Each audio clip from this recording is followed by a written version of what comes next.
I'm David, Bishop of Baskingstoke.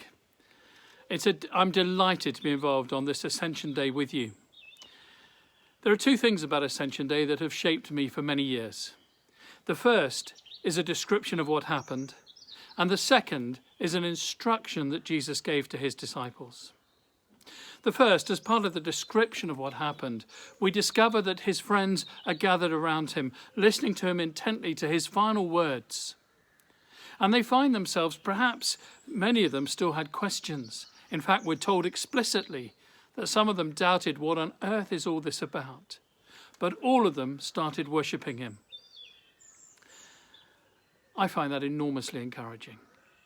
I think no matter what our questions, what our bewilderment, there comes a moment when you and I just have to say, do you know what? Jesus is King.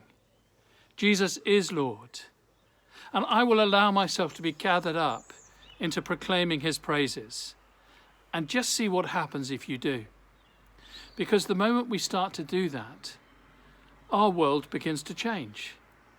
Because we begin to see the world not just the way we experience it and the way we interpret it, but we dare to begin to see it from God's perspective. The second thing is an instruction. Jesus told his disciples to wait in Jerusalem until the Holy Spirit comes. And so 9 days later, early in the morning, something they could never have envisaged happened as the Holy Spirit fell on them. And they spoke in words that other people could understand the message of Jesus Christ. And by the end of that day, so compelled was the testimony of those early frightened followers that 3,000 people said they wanted to be known as Christians. Wait, he said. Wait for the coming of the Holy Spirit. For the last 5 years, and this is the 5th year, we've marked as a church, and increasingly as a global church all around the world, these 9 days as a time to pray. To pray any way you like, the way you normally pray. Perhaps focusing on the Lord's Prayer for 1 or 2 dedicated moments through the day. And I invite you with me, and indeed led by the Archbishop of Canterbury, to pray the phrase, "Thy kingdom come." Do it in private, do it personally. If you share your life with others, see if you might develop a rhythm, a very simple rhythm of prayer, maybe just praying the Lord's Prayer together.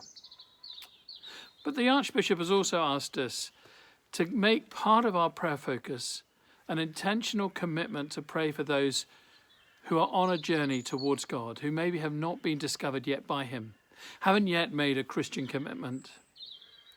And it may be that you, like me, will find it not very difficult to identify 5 people who are already on your heart, you're already concerned for. And pray for those 5 every day between today and Pentecost Sunday. Just as so often is the case, when you make the focus of your prayers someone else, don't be surprised if God meets with you in a special way. Will you join with me in this time of commitment to pray, "Thy kingdom come"? If you want help, and you'll find it on the internet, we've got a Thy Kingdom Come website, we've got a daily prayer app, we've got all sorts of things you could use. But don't let that bewilder you.